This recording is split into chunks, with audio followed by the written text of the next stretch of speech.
Karen. Yes. Quick question. Okay. If someone walked up to you on the street and said, hey, you are an archangel in a meat suit, what would you say? I don't know what I would say. Exactly. See, last time Dr. Alisha Doss was on the show, she told us that most of us, not just you, Karen, have ancient archangelic roots. And now she is back.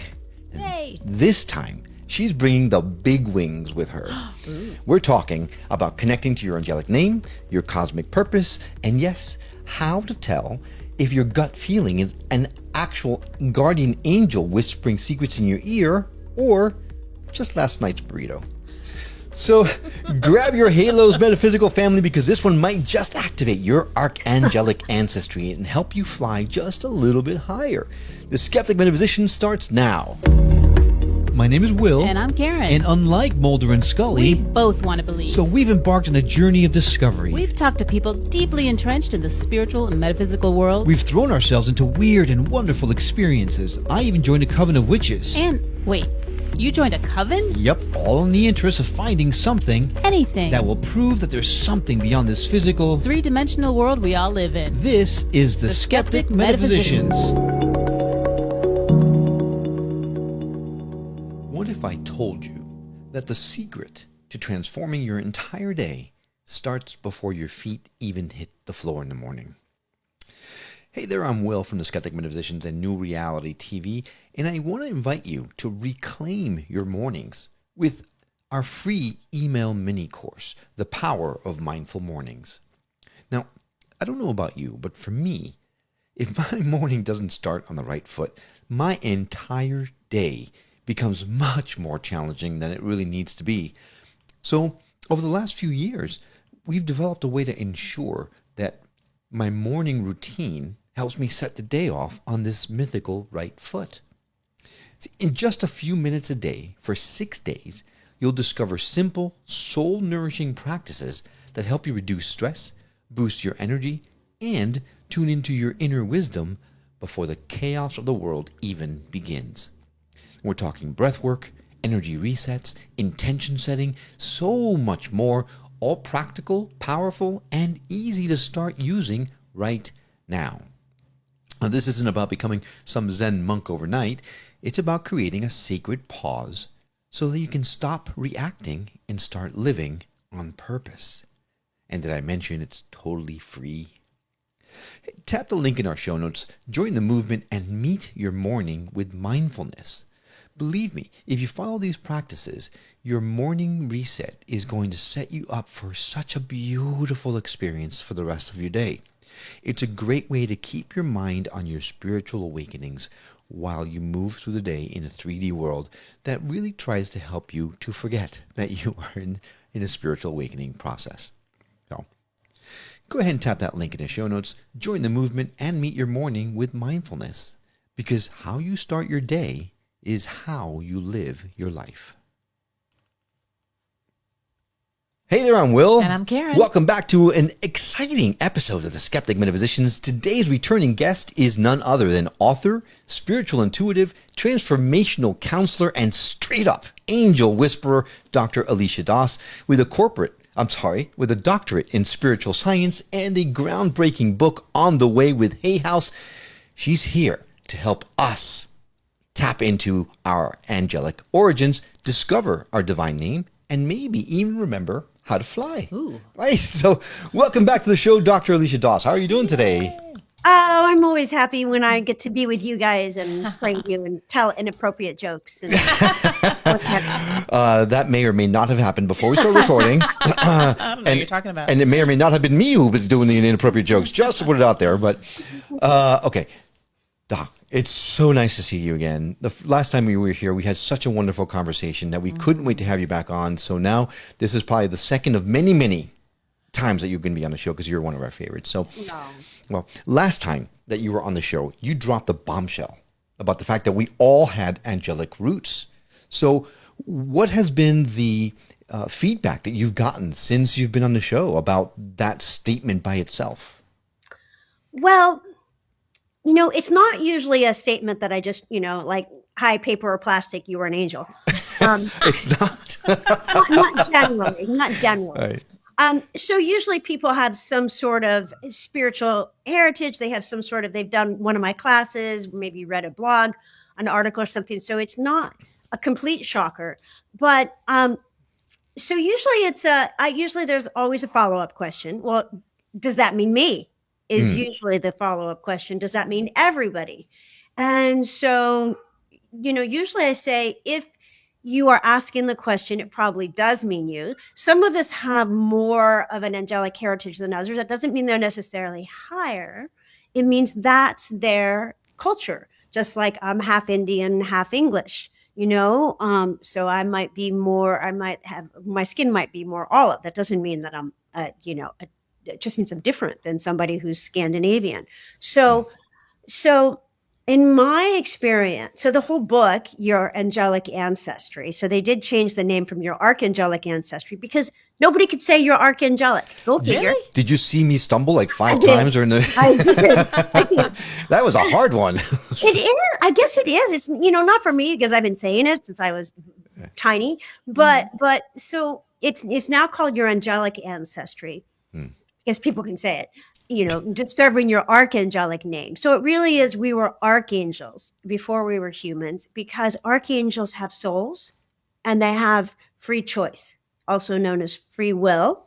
And so to throw an angel in human flesh where we have to decide what to do, choose the highest choices without that convenient archangel above us disseminating the will of God would be too much.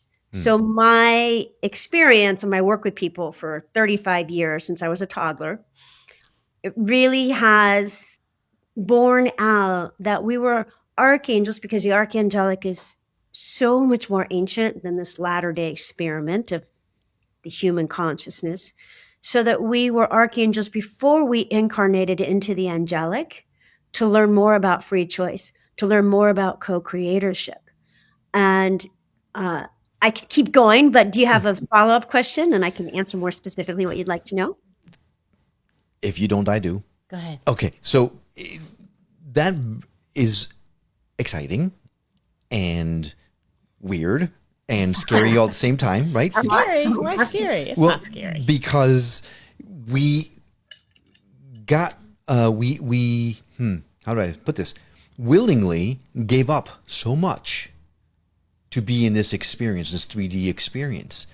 So the question that begs to mind is, were we out of our minds? Why would we do something like this? I'm with you. So Hey, what were you going to say? No, I was going to say you could equate that to why did you decide to be a mother?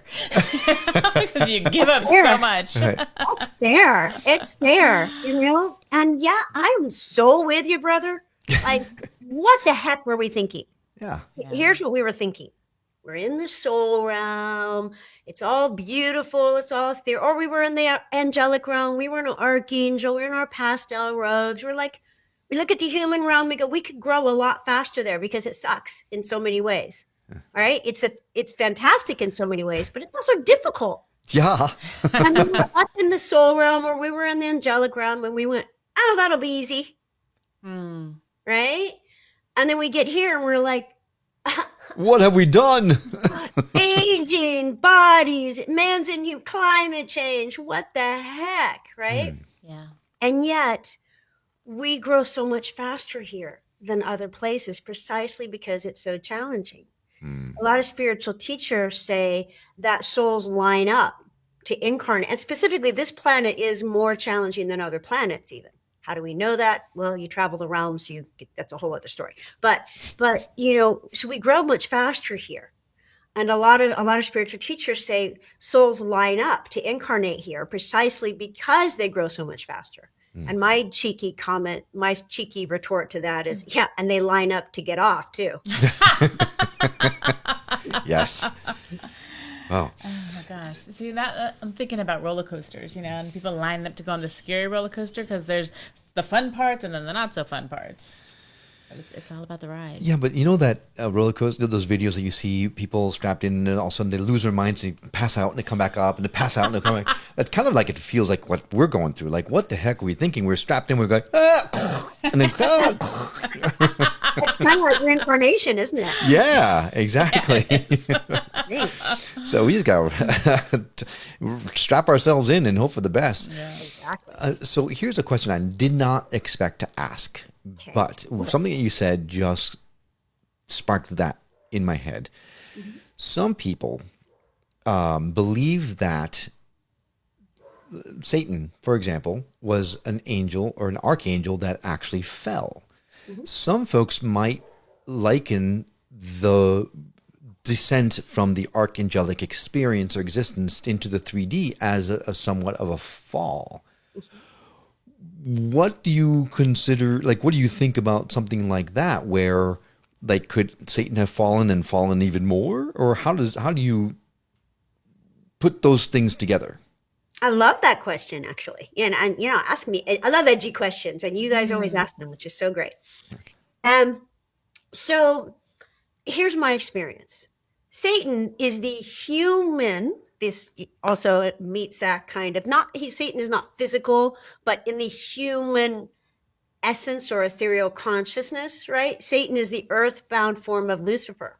Lucifer was definitely an angel, is still an angel, right? But the morning star, the morning sun, right? The first son of God. Right. So Lucifer definitely fell and fell very far, right? Because at some point God went, this whole human thing is good. It's expediting evolution more. It's a lot faster than an angel evolving to an archangel, right? So, and yet it's still going slowly, and it's all about balance and law, right? So it's not so much about learning, because if someone learns about love and they make that higher choice, if they still have the karma to be killed 422 more times, they're going to live and die, but not necessarily learn more, just balance. So then the Christ plan, definitely, in my opinion, absolutely not sequestered to one religion, available to all who choose into grace and love. But the Christ plan was incepted, right? And Lucifer said, nuh-uh, I like my plan better. I like the law plan better. And rebelled against God and said, I want to enforce this plan. And God, goddess, allowing us to have free will so that God and its infinite bravery could see what happened. Oh, this will be good, right? Allowed Lucifer to continue his plan on earth through Satan, and allowed the Christ action to be continued through Christed beings, Jesus, Rumi, Buddha, Zoroaster, etc., right?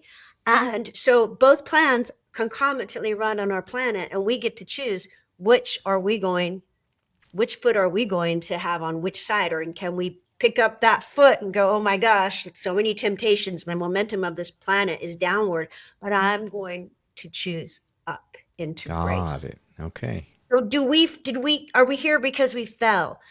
I don't think so. I understand why people would think that. Some people are here because they fell.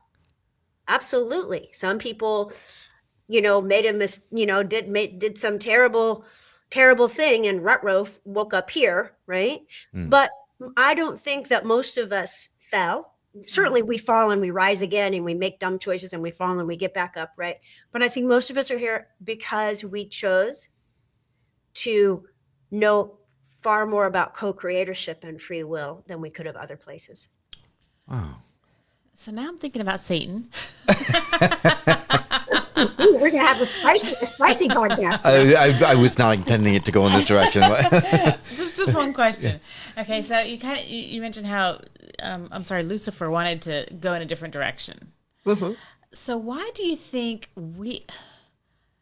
unless the direction was really horrible, but it sounds like the way you explain it sounds like it was just different. So why do you think we have equated all of evil and pain and ugliness and torture and all of that stuff with Lucifer and Satan? Ooh, such good questions, y'all. So I'm going to ask somebody who knows a heck of a lot more than me. I'm going to let Archangel Michael answer this. Ooh.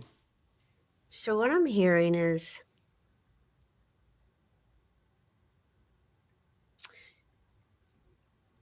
before I share that, it's often said that Archangel Michael, by Rudolf Steiner, by many, Edgar Casey, many luminaries, Archangel Michael is a huge purveyor of the Christ and one with the Christ. Okay, so what I hear from Michael is, and by the way, there are spiritual teachers who also say that Michael incarnated, was the first archangel to incarnate on the human plane as Adam. No kidding. Wow. Right? Now, obviously the whole creation myth is very anthropomorphized. Do I think it happened exactly like? No, I think a lot of it was symbolic.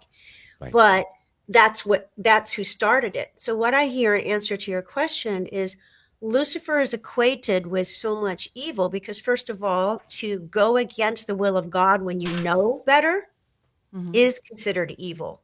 Another definition of evil is unnecessary experience. It's not your karma. You know, I murder you, but it's not your karma to have been murdered. That's going outside of God, and that's evil. Evil is not, it's not going outside of God's will. Nothing can be outside of God. And so Lucifer is considered evil because there is a large aspect of Lucifer that is evil by that definition. Nothing is outside of God. God is learning through Lucifer's shenanigans, if you will, just as God is learning through Christ and learning through Martin Luther King, etc. Right? Lot longer learning through Lucifer. Takes a lot more time. So when we knowingly go against the will of God, that is evil and brings us into, now we're not one soul will be lost. So rather than going, not let our progression is straight up, but it's kind of like this, right? We go up. So you do that and you're going up, up, up. And then you go, I know better than God. Oops, you fall. Right? Especially if you know what God's will is. Here on this level, us poor clods, we don't always know God's will, right? So we don't fall nearly as far as Lucifer, who knew what God's will was and went against it. So tried to be as God, tried to replace God, really. And so that really is reprehensible. And ultimately it is not, because ultimately God is the inceptor of all things, including Lucifer. And Lucifer's plan is not so awful, not so fun either. It's checks and balances, and biblically it's to the last farthing. His actual plan is not so evil. The execution of it against God's will and the original reason for it, I know better than God, is evil. And so when we choose that, and we all have, I know I should do this and I do this, right? We get the consequence of that, which might be outward, but the biggest consequence is inward. Feel good. Right. So, which begs to really revisit the term evil.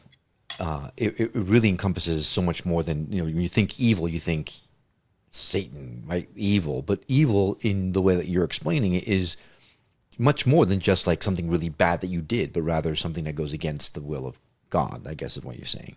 Yeah. Or feeling that you know better than God. So I guess surround that, the society, humanity, pegged anything that was bad with the word evil, when in essence it may or may not have truly deserved that term. Right? Am I understanding that correctly? Well, yeah, because ultimately there is no duality. But that's a mastery level lesson. To be completely, in the Buddhism, they say the root of all suffering is attachment. Right. Yes. Good and bad, duality. Yes. So, yes, is there evil? Of course. Ultimately, is there evil? No, because ultimately we don't exist in these separate bodies. Right. But does there evil playing out? Yes, there is. So evil actions or evil entities? Both. Oh, good God. No, evil actions only. All right, my dear. All right. Yeah, there are evil entities, but do we need to fear them? Do you know, have you ever had the experience, Will, of really getting into a state of forgiveness when someone did something against you and you knew you had to give up that againstness, that resentment, and you got into a state of forgiveness and you saw that, yeah, they said the mean thing, but it's because they were hurting, not because they were actually evil. It's because they were, hurt people hurt people. And when you get to that, you have compassion. And then it frees up all the judgment inside of you. And then, it said, if you knew the secret fears of your worst enemy, you would never hate them, but love them. So it's like that with Lucifer. Now, am I espousing like go hang out with? No. No. But ultimately, is anything outside of God? Absolutely not. Right. So and Lucifer feeds on our fear. So we want to do our best to not go into fear. Right. So love your enemy as you love yourself, basically. Yeah. As best you can. Yeah. All right. Well, then, another departure from any of the questions I thought, but you said something earlier that sparked yet another question. You mentioned that we were all just hanging out in the ethereal realm with our robes on, and yet biblically, the Bible describes angels very differently as big wings and robes and sitting at the right hand of God. Does that mean we had a lot of eyes everywhere and were shaped like stars, or is it like, are we looking at it from the wrong perspective? I think we look at it from the perspective we have, and there's no wrong perspective. I can tell you my experience if that's what you're asking. Sure, we'd love to hear that. Yeah. So yes, in the Bible, Ezekiel describes the cherubim as many-eyed and many-wheeled, not exactly a sexy version of angels, right? Certainly not the fat babies flying around that we're used to. Right. Well, my experience of angels is that they are formless. Because angels are not 3D. They do not have these, as you call them, meat sacks, right? They're essence. They're ethereal. They're formless. So when I tune into angels, I might see a flip of a jewel-toned robe. I might see a sword, but I know it's symbolic if I do. Because their creation, their level is so different from ours. So it's both and. Often they will come to us in a way that we can receive them. So often they will come to us looking like a beautiful human so we're not afraid of them. In the Bible, do you know what the most common thing an angel says is in the Bible? Bless you. Yes, but that's very common. But the most common thing is not bless you. Do you know what it is that they say first? Fear not. Fear not. Oh, that's true. Because they are so awesome. And they really... If you really perceive an angel, they very much challenge our sense of separate existence, our sense of self. They're incredibly, they bring the divine right before us, which is shocking to our ego, can be shocking to our ego. So it's both and. Do I occasionally see a more occasionally I'll see an angel that, looks like a beautiful human, and I don't think much about it because most of the time it's just a knowing. They're just essence. So I really say to people, angels probably don't look anything like what we depict them in art, but so what? If that is comforting to you and that's how they want to appear to you, mazel tov. Yeah, I love it. So when you feel them, when you feel that presence, what does that feel like? Well, I just want to qualify my answer, Karen, with this is my experience, but however you experience them is equally valid. So I experience them as a knowing, like I experience love, like I know I love my kids. Right? I experience them as a tangibilization of God, of the divine. It'd be like if a feather flitted through here straight from heaven and we were all stunned into profound and sacred silence. That's how I experience them, as right here. But they take us out of time and space into a more divine state. I love that. So as you know, I've lived with an angel for 17 years now. Mhm. And when her angelic persona comes out, it's very different. It's very different. It's this persona owns the room, right? It definitely, it absolutely just takes over the room, and it's almost like like a feeling of I'm not worthy, right? You feel you're not worthy. Correct? Yes, I feel I'm not worthy when I'm in the presence of the angelic persona that comes out. Is that the right feeling to have, or should we, because like you mentioned, we all have archangelic roots, should we then not fall to our knees and beg for forgiveness whenever this persona comes out? Not that I do that. I'm just saying. You've never done that. Yeah, Otherwise, I'd fake it all the time. Karen's like, tell him he should fall to his knees and beg for forgiveness. I do think it's an appropriate response. Okay. And I have one cautionary tale with my answer. I think it's a both and. It is a very appropriate experience or response. And if you didn't have that within you, you couldn't see it. If you didn't have the equivalent right within you, Will, you could not see Karen. Now, Karen is not even hiding the fact that she's got an angelic origin. No, she's Right? not. She's not. She's not. She's not. Well, Even, she's pretending. Oh, not me. Oh, but yeah. yeah, none of us are buying it. Right. Exactly. So are some people more angelic than others? Of course. Just as my analogy of like I kind of have olive skin, Right. you know. So, but does that mean it's any different than somebody who doesn't? Absolutely not. You know, so Karen's heritage I hope you don't mind me saying this on air. Karen's heritage, she spent a lot of time in the angelic and she's wet behind the ears. So I'm sure that people's response to you, if they have eyes to see, is like, oh, there's something special and magical and different. I don't know why, but I really like you. I'm guessing Will is nodding his head. Like that's a lot of times people's response, right? Yeah, I can't nod enough for it. Yeah. Yeah. Yeah.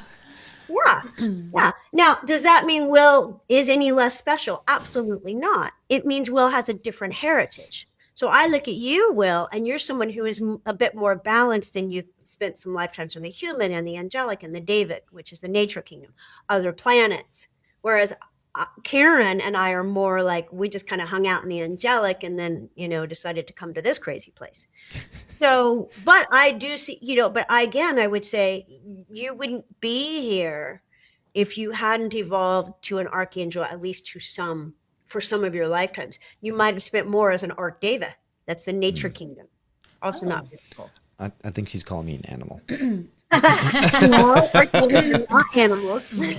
So it's almost like you do 23andMe or Ancestry.com, whatever. I might That's be why one. it's your archangelic ancestry. Right, 0.00001% archangel, and the rest is just regular old human. Right? Well, more than 0.0001. You have a lot of that too, or you wouldn't be with Karen, and you wouldn't resonate with her, and you would have a different response than fall to my knees. You might have a response of, as we're talking about, fear or even an aversion, because when you have a bright light, we tend to see our shadow in relief to that, right? So if you didn't have a lot of archangel in you, and it's funny because as I'm saying this, like I can see it coming more forward. It's just that it's like Karen left the angelic, a few years ago, and you moved out about 20 years ago. Like if you were looking at it this lifetime. Got it.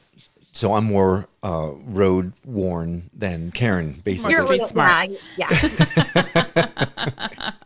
All right. Well, cool. Now, also last time you were here, we talked about Karen's angelic name. Mm-hmm. Do you remember what that was? Don't say it though. We just think it. Don't say it. Yes. Right. So in your book, which is actually people can pre-order now. I know it's been delayed until February, I believe. Right? March 3rd, 2026, because of the fires. Okay. So you can pre-order it now. Yes. In anticipation, because the book, you show people how to discover their own archangelic name. Yes. Can you give us a sneak peek into how that might happen? Yeah. So when I was originally going to write like an angelic compendium, and Hay House is like that's a lot in one book. But we think the sexiest part of the book is the angelic name. Everybody wants to know their angelic name, their archangelic name. Right. And please tell me my name's not Bob. Probably not. Good. Not Bob. No. Okay. And no, they're much more highfalutin than that. So And Robert. a little more highfalutin than that. And so what I did is I recorded. I used to give people but I would guide them through a whole meditation in my classes to get their name, and then I would take them into a separate room and refine it, because you never want to tell anybody your archangelic name. Angels have one name. So we have lots of names because we embody many times. You know, we're Ming Pao Chu, then we're Bob, you know, and we're Sven, etc. Angels are the opposite. Most ways that angels evolve are opposite to humans, by the way. So angels have one name, one body, many lifetimes. And so that one name is incredibly important and sacred, and you don't want to tell it to somebody because it could give them power over you. So then what I did is I recorded the meditation and I sent it out to tons of people, and I said, can you get your name from this? And many people emailed back and said, oh, yes, I did, you know, or maybe even I got more than one name.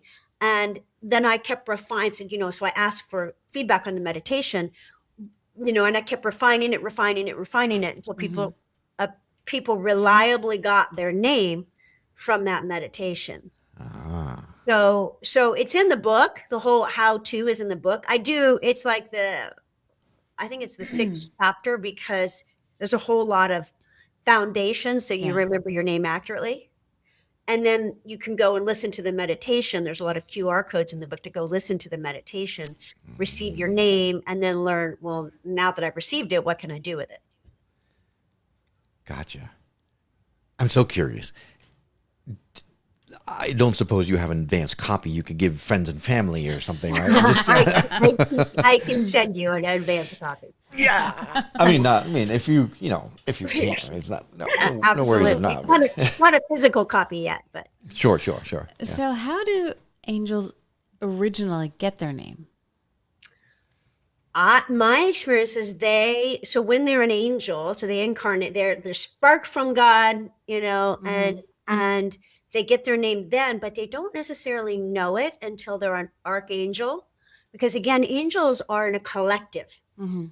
So in my book, I talk about only work with the highest great archangels, which are way off the screen, right? And because working with angels, you may or may not be working with a being higher than you.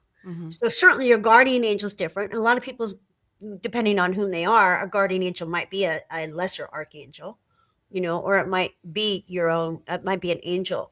But my experience is God, goddess, spirit, the universe, whatever we want to call it, like breathes out and exhales them into existence, and a name comes tumbling out with them, and that name speaks of their higher purpose, of what God is intending to learn through them. So that's why the book, it's Discover Your Archangelic Name, Heritage, and Higher Purpose, because your name is a big clue to your purpose, not just for this lifetime, but for all of them. Gotcha. Wow. So you mentioned that the book also helps you to understand how to use your angelic name. Is it the same for everyone, or does everyone have a very specific thing that they can do with that name? What do you use your name for once you discover it? Yeah, it's a great question. I'm very, I have a rare disease in my family. I don't know if I told you this. I'm not sure that you did. Everybody is an MD. Everybody. Oh yes. Yes, you did. Everybody. And I was pre-med, right? And until I made a U-turn. So I am very pragmatic. I have a scientific mind. I want tangible, measurable results, right? So, in fact, that's why my doctorate is in spiritual science, not in philosophy. Show me the metrics. So they can use their name many ways. Of course, the way that speaks to them, but some of the ways to use it are, as mentioned, to find more about their purpose, their overarching purpose. They can use it to connect so expediently to the angelic. And see, it's not about going back there to your archangelic form. It's about bringing that form here so that you can manifest more, you can be more Karen, like, you can have that grace and that magic and that specialness, that divine remembrance, because angels never forget they're one with spirit. Right. And then you take and you couple that with your human co-creatorship and your human sovereign qualities, right? Free choice. And what you have then is a God realized being freely choosing into God's will. I need to know my name because you just said something that really resonates with me. My one goal over the past, I don't know how many months, has been I need to be closer to spirit. I need to get myself there. I'm very much stuck in the 3D, in my humanness. And little by little, I'm trying to shed the ego and I'm trying to become closer to spirit. So if you think you're saying my name will get me there, I need that right now. I don't blame you. Your name will help you. It's a process. Sure. Right. So your name will absolutely help you. Let's see. What's an analogy? I mean, this is a silly analogy, but it's like eating French fries. You want to add salt, right? Do you need the salt for the French fries? No. Yes. You can eat the French fries. I'm with you, brother. I like the little French fries with my salt. Right. But the salt, you don't need the salt, but it makes the whole experience completely different. Mm-hmm.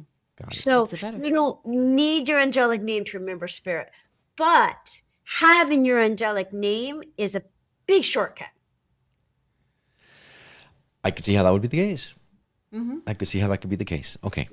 All right. So I'm going to look for that book in the mail soon. Anyway. Well, it's not going to be in the mail. It's going to be in your email. Because I don't have the physical copy yet. Right. Okay. So the big overarching question, so much about archangels and angels and our ancestry and the way things are, and you communicate with, you are the angel whisperer, right? You talk to Archangel Michael. And how did all of this come about? How did you manage to come to your knowledge and the connection that you have that most of us don't? I think all of us do. We just are not fully cognizant of it yet. Mm-hmm. Okay. So I think that I'm one of those weird people who was born to do this. And it started, my earliest memory of angels is when I was between 3 to 4 years old. And I had a very traumatic experience occur, the kind that could really send someone to drugs, etc. And I communed with the archangels, so that what they did is they took me into them while this was occurring, and I started speaking to them in their own language. Oh. And what that did is it helped me move out of duality, right? To not go, this level is frightening because I just went through a very frightening experience, and yet I was taken into the body of archangels, the ethereal body, right? So then fast forward, and I started telling people things that I couldn't know as a child, and I freaked out people in rural Indiana. And so I learned to stop. I learned to stop sharing these things. Mm-hmm. And but eventually and then I had a lot of experiences that would open me up, and I would just keep it close to the breast until I left home, and then I could share about it more freely. And then and there we go again. Once I did an angelic workshop, and I heard all three. So you actually have 3 angelic names. Right, start with one. Mm-hmm. And once I heard my 3 names all at once, which is unusual, and that really opened me up. I started hearing the angelic language, and then it became apparent that this was what I was. This is why I incarnated, to help bridge the angelic and the human. Oh. How did you know it was real? Yeah, at 4 or later. As a young adult. Later. As an adult. I didn't love. I didn't. I had a lot of questions, mm-hmm. and yet Do you know, it comes a point where you just go, either I'm completely insane, and I wasn't, I was very functional, or this is real. And you know what really sealed the deal? So first of all, my spiritual teacher validated it. So that was hugely helpful because I had massive respect for him. That helped. But what really helped was when I started working with people and I would put out these crazy ideas, right? Like there's an angelic language and I hear it and you have an angelic heritage and you have and you know, expecting them to like, you know, the proverbial like hook, expecting like a hook to grab, you know? Yeah. And yet I saw this sea of nodding heads. And the more I shared what was true for me, the more I received that validation. This is working for me. Yeah, it's weird because I can go toe to toe with anybody on weird, right?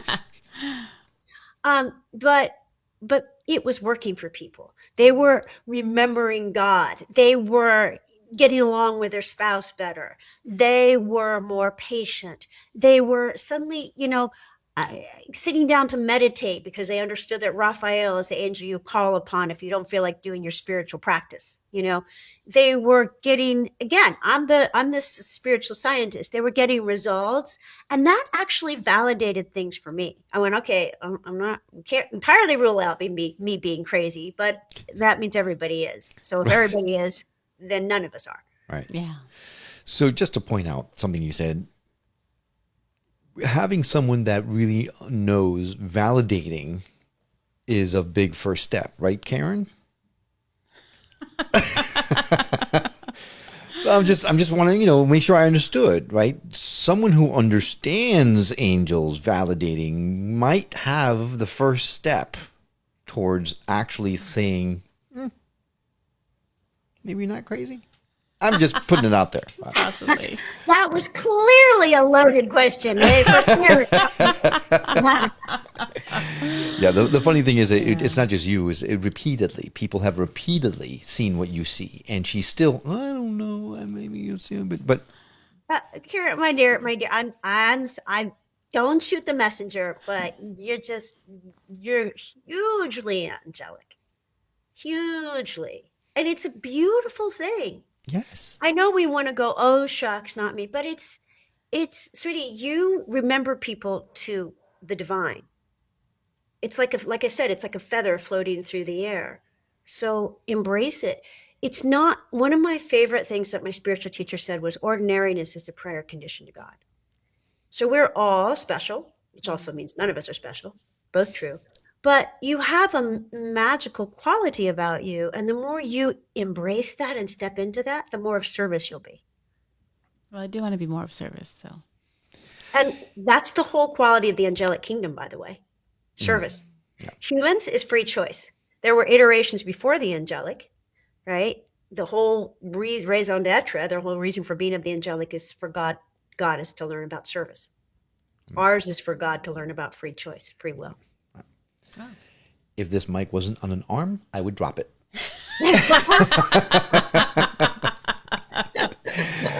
All right. Well, the show is called The Skeptic Metaphysicians. So there are people right now who are listening who are going, oh, come on, angels for real, seriously? If someone is skeptical, but would like to try to step forward in an effort to better understand how they're connected to the angelic realm, what kind of tips would you recommend that what's the first steps they should take to start down that path? Again, going to let someone who knows a heck of a lot more than me answer. So this is a rare great archangel. So there's gazillions, Googleplex angels, a couple million to about 10 million archangels. There's about 150 great archangels. So these are high beings. Some of them we know, Michael, Gabriel, Raphael, but they're probably a lot higher than we know, right? And we can know them. It's like, you know how you guys know each other very beautifully, intimately, obviously, right? You're beautiful partners. And by the way, I just love hanging out with you because I love watching your banter. Well, thank you.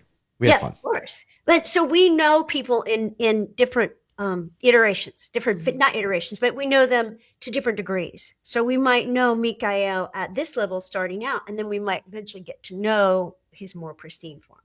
Okay. Right. So this is an archangel that I've never said. I only said the name once out loud. And that was to my spiritual teacher when I'm like, I'm hearing this weird language, in my nuts. And I said this name. And that's when he said, that's glossolalia, that's speaking in tongues, that's the angelic language. Be very discerning when you share that out loud with people, because it completely transports them into another realm. Ooh. Wow. And so what I'm hearing from this being is, if you have the question of if angels are real, you might want to upgrade that question to, are you real? And how do you know you're real? And you might want to question that, because there's something more real than this three-dimensional reality, which is the knowing of love itself. So if you wish to know God's love in manifestation, you may want to open yourself up to the experience of an angel, because that's what angels are. They are God's love in manifestation. They are God's first creation before humans. So you might want to start with your guardian angel, because they are your ethereal best friend. So if you've ever had a near miss from an accident, or say, oh my God, that bus could have hit me, etc., and you think, maybe that was my guardian angel. It probably was. Right. What else would explain that? The universe is not random. So perhaps in the silence of the night, suspend your disbelief, just as you do in the movies or TV. Suspend your disbelief and open to feel that comforting presence. For surely you will, if you set aside the ego that says, I'm separate from God. That's the greatest illusion, and that's the reality I suggest you question the most.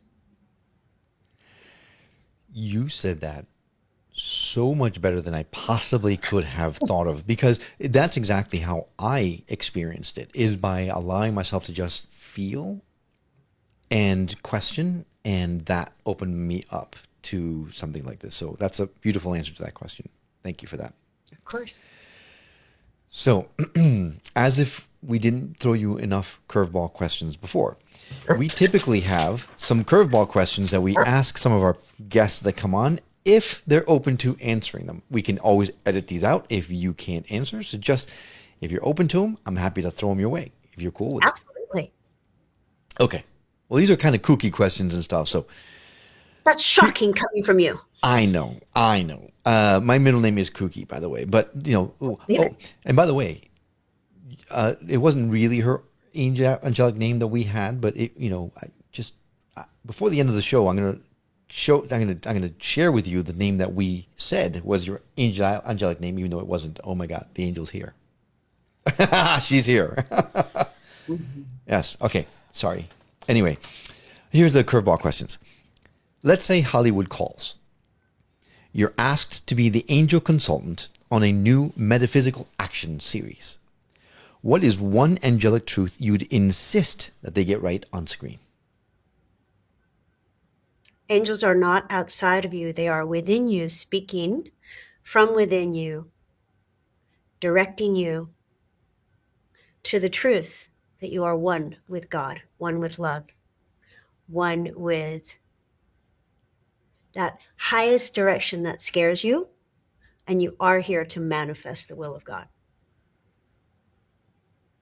Wow. Okay. That was not the answer I was expecting, but that was better than I could have possibly hoped for. Okay. Second question.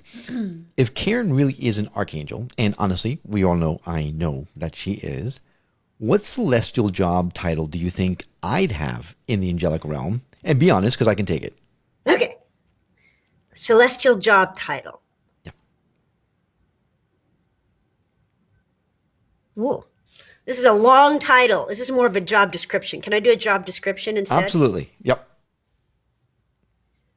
Purveyor or bringer of the feeling you get when you look at the tallest mountains and you feel the breeze upon your cheek and you know that God is real. Ooh, I don't know if I deserve that title, but All right. Your high self. So can I explain that a little? Yes, please.